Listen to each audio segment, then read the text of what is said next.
नमस्कार दोस्तों, आज की इस हिस्ट्री डॉक्यूमेंट्री सीरीज में आप सभी का स्वागत है।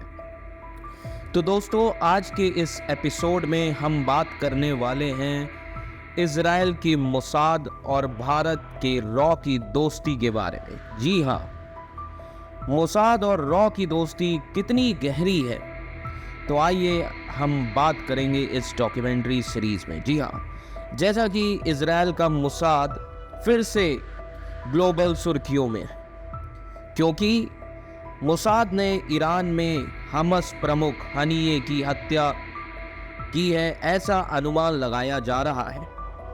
लेकिन मोसाद और भारत की रॉ दशकों से गुप्त भागीदार रहे हैं। जी, तो आइए देखते हैं। अब इजराइल की खुफिया एजेंसियों ने कई दशकों में एक मजबूत प्रतिष्ठा स्थापित की है। मोसाद संभवतः उनमें से सबसे प्रसिद्ध है। 1949 में स्थापित मोसाद ने इस एजेंसी ने विदेशों में साहसिक गुप्त संचालन के लिए प्रतिष्ठा हासिल की है। मोसाद के भारत के साथ भी बहुत पुराने संबंध हैं। भारत की स्वतंत्रता के बाद के वर्षों तक इसने औपचारिक रूप से इजराइल को मान्यता नहीं दी। जी हाँ, भारत ने स्वतंत्रता के बाद इजराइल को औपचारिक रूप से तो मान्यता नहीं दी। इसका मतलब था कि दोनों देशों के बीच बहुत कम आधिकारिक संबंध थे। लेकिन 1968 में प्रधानमंत्री इंदिरा गांधी ने एक नई विदेशी खुफिया एजेंसी बनाई। जी हाँ, ये एजेंसी रॉ थी, रिसर्च एंड एनालिसिस विंग, जो कि 1968 में बनाई गई। प्रधानमंत्री इंदिरा गांधी ने रॉ प्रमुख RN काओ को इजराइल के मोसाद के साथ संबंध बनाने के लिए अधिकृत किया। शुरुआती वर्षों में रॉ और मोसाद ने पाकिस्तान, चीन और उत्तर कोरिया पर काम किया। इजराइल चिंतित था कि पाकिस्तान चीनी और उत्तर कोरियाई परमाणु उपकरणों को संभालने के लिए लीबिया और ईरान को प्रशिक्षित कर रहा था। अब 1970 के दशक के आसपास पाकिस्तान का परमाणु कार्यक्रम रॉ और मोसाद का एक प्रमुख केंद्र बन गया। जी हाँ, पाकिस्तान को कहूटा में अपनी परमाणु सुविधा को नष्ट करने के लिए भारत इजराइल के संयुक्त हवाई हमले का डर लगने लगा। अब 1981 में इजराइल ने इराक के ओजीरत फैसिलिटी पर इस तरह का हमला किया था। अब 1986 में भारतीय और इजरायली अधिकारियों ने पेरिस में पाकिस्तान की कहूटा सुविधा से उत्पन्न खतरे पर चर्चा करने के लिए भी मुलाकात की, लेकिन हमला कभी नहीं हुआ। भारत कहूटा पर हमला करने पर परमाणु प्रभाव के बारे में चिंतित था। पाकिस्तान के साथ सीधे टकराव से बचने के लिए रणनीतिक कारण भी थे। अब रॉ और मोसाद ने आतंकवाद का मुकाबला करने के लिए भी मिलकर काम किया।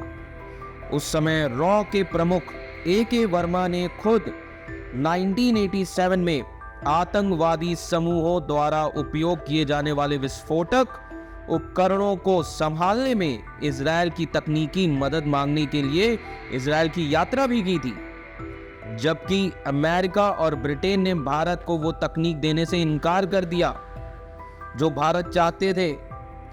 पर उस समय इजराइल ने भारत की तकनीकी मदद की। जी हाँ, तो इजराइल और भारत के संबंध बहुत पुराने और दोनों देशों के संबंधों को बनाने के लिए दोनों देशों की इंटेलिजेंस एजेंसी ने काफी अच्छा काम किया है।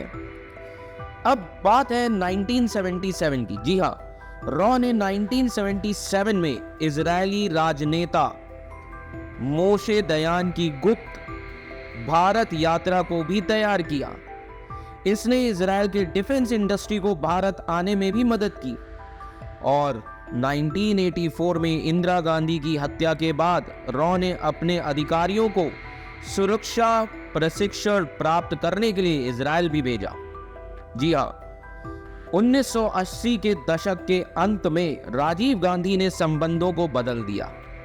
उन्होंने इजराइल के प्रति शत्रुता को कम किया, खेल आयोजनों में बहिष्कार को समाप्त किया और सामान्यीकरण का मार्ग प्रशस्त किया। जी हाँ, इसी कारण 1992 में भारत और इजराइल ने औपचारिक राजनयिक संबंध स्थापित किए। जी हाँ, तो रॉ और मोसाद के बीच संबंध जारी रहे।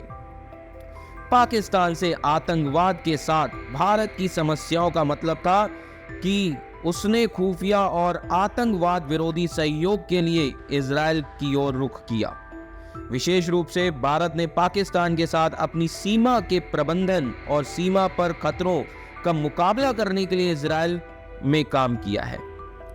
जी, रॉ और मोसाद के संबंधों के बारे में कुछ एक्स्ट्रा ऑर्डिनरी ही था। दशकों तक भारत सार्वजनिक रूप से इजराइल का विरोधी रहा क्योंकि उसने एक स्वतंत्र फिलिस्तीन के उद्देश्य का समर्थन किया है। लेकिन भारतीय और इजरायली खुफिया अधिकारी एक साथ काम करने के लिए वर्षों तक दुनिया भर में गुप्त स्थानों पर मिलते रहे। जी हाँ, तो ये कहानी थी हमारे रॉ और इजराइल के मोसाद की दोस्ती की। आशा करता हूँ आप सभी को अच्छा लगेगा। जय हिंद। ऐसी ही और डॉक्यूमेंट्री सुनने के लिए हमारे चैनल लेगेसी IAS एकेडमी को सब्सक्राइब करें और इन डॉक्यूमेंट्री सीरीज को ज़्यादा से ज़्यादा शेयर करें। धन्यवाद।